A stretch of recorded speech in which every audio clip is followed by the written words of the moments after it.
I want to talk for a second about Node.js. So, do you guys know what the stack is? We teach like what stack is learning, tech stack. Or yeah, MERN. Do you know what that stands for? And Node.js, yeah. MongoDB, Express, React, Node.js.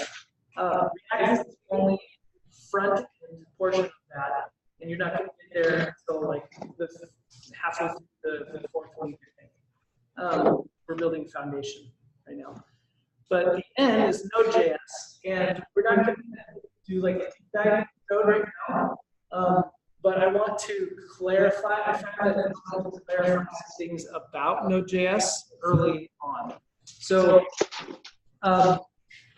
in the beginning, JavaScript was only front end. You could only write JavaScript to help build web pages, okay, like interact with web pages.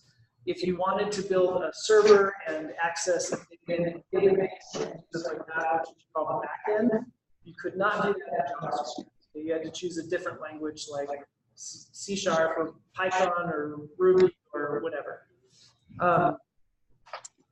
And so JavaScript is very limited. And as such, it was originally built to know about the browser. And so you have things like in your first projects, things like document by ID, something like that. Did you ever ask, where does that document come from? Like, where does this word, how does the JavaScript browser deploy documents? What's that? What? From the server? No, front end, like in a JavaScript file. It is something specific to the browser. So the browser, basically, so you can think of it as a browser teaching JavaScript file, like the Word documents, and it makes the web page that you're looking at. That's what document is referring to, the web page, the HTML document that it's tied to. Well, when you're writing code on the back end, you're not interacting with web pages. You're not, like, you're building server-side stuff, which this will become more clear as we move forward in class. And so some really enthusiastic JavaScript developers decided to kind of port JavaScript to backend.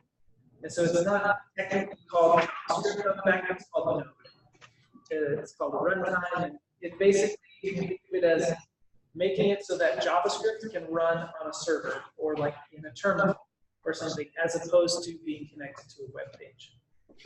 So right now, it's probably like, have you guys been using Replit? Did Nate? I saw Replit talk about it. I think the easiest way to distinguish between the two is just to think, is this JavaScript that is running on a web page, or is this JavaScript that's running like in a terminal? Okay. So when Nate was doing, I think I opened this up briefly. I actually logged in.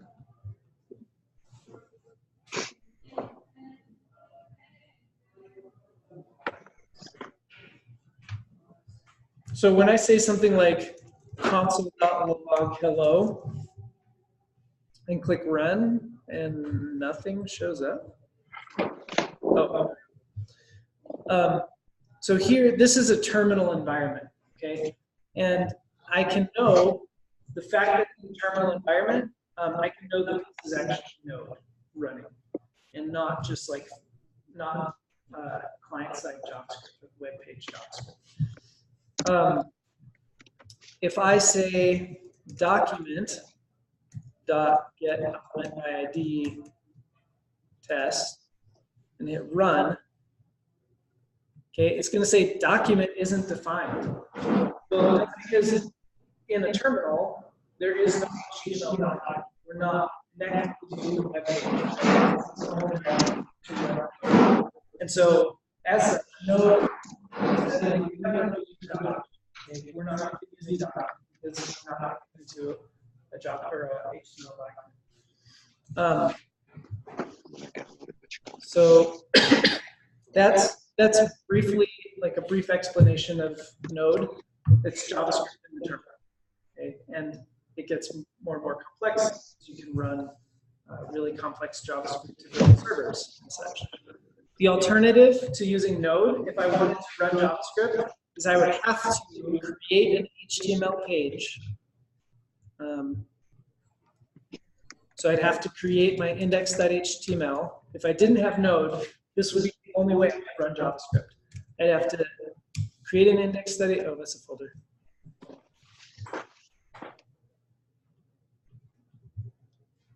That's a page. Index.html. I'd have to add a script tag, and I'd have to either write JavaScript in there or source, like let's say a file called main.js, and then I'd have to create main.js, and then I'd have to do my console log. Hello, and then how do I see this console log? What's that?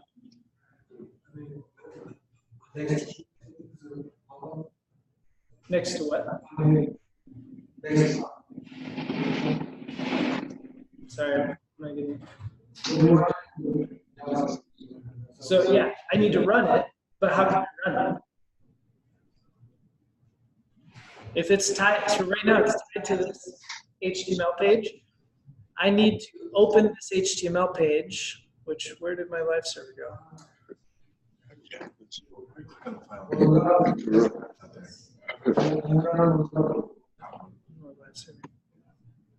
Weird.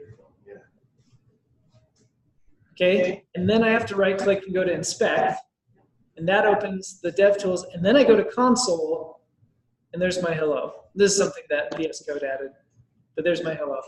So that's annoying, right? If you're just trying to like right now I'm learning about conditionals, and if I'm trying to teach you conditionals, I don't want you to have to like go make an HTML page and create the script tag and tie it into my HTML, then start writing code, and then open the HTML page, go to the dev tools, go to the console, and then see your results.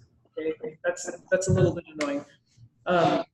Instead, just directly use Node to run our JavaScript code. Okay, so in Visual Studio Code, have you guys played with the built-in terminal down here? A little bit. Yeah. You hit Control and then backtick. It's the same key as the tilde to the left of the one on your keyboard. Not Command, but actually Control. Control backtick will open the terminal really quickly. And it's already whatever folder you have open. I can run this code in Node, and I can say Node space and then main.js. This means I want to use Node to run the content, the line main.js. And when I do that, it will, when it console logs, it brings it right there in front of me.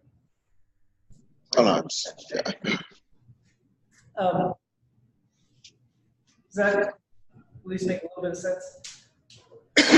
Okay, tell me what's going to be wrong with this. Let me set this up. Let's say I have H1. Blah. Blah, blah, blah. Yeah.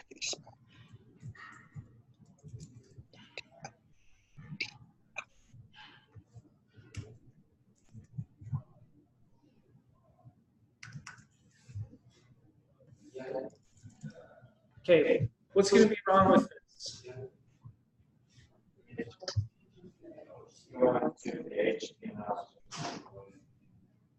Yeah, so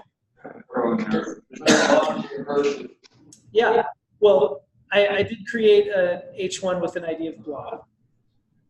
And so and we'll talk about DOM JavaScript in a second, but I think most of you did something like this in your pre-course project. I'm saying access the HTML document, get an element by the ID called blah, and change the text to yay. Okay? And so if I go to my page, it worked. Okay, it actually says yay, even though in my HTML I wrote, oh, I didn't write anything. Yo.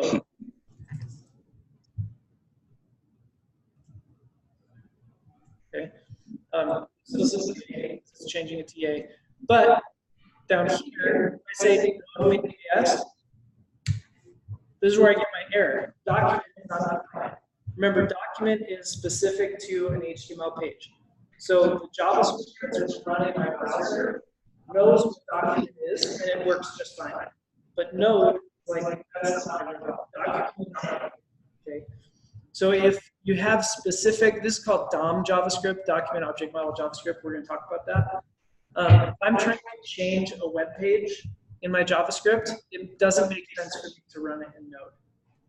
If I'm just doing core JavaScript stuff, like the console log, for example, works if statements, for loops, functions, all the data we learned about, objects, arrays, strings, numbers, booleans, null, undefined, so forth. All of those work just fine in either environment. So console log hello.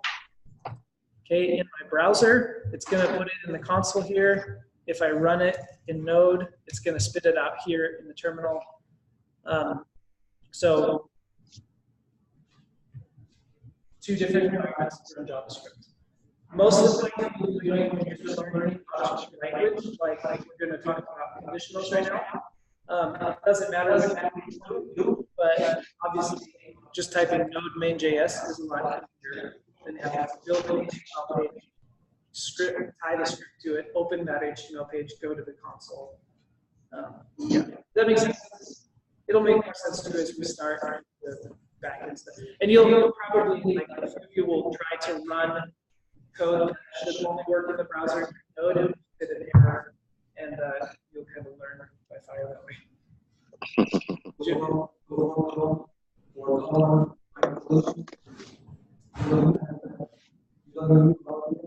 Nope. Node will not be used to manipulate the DOM. Yeah, because it's only for well, the DOM is the document object model, and that's only that's the web page. So yeah. So here we have That's actually your front end server. Technically, yeah, it's like data on the server side. It's the server is my machine, but JavaScript, like, no, it's just my actual like, machine. like for the stat,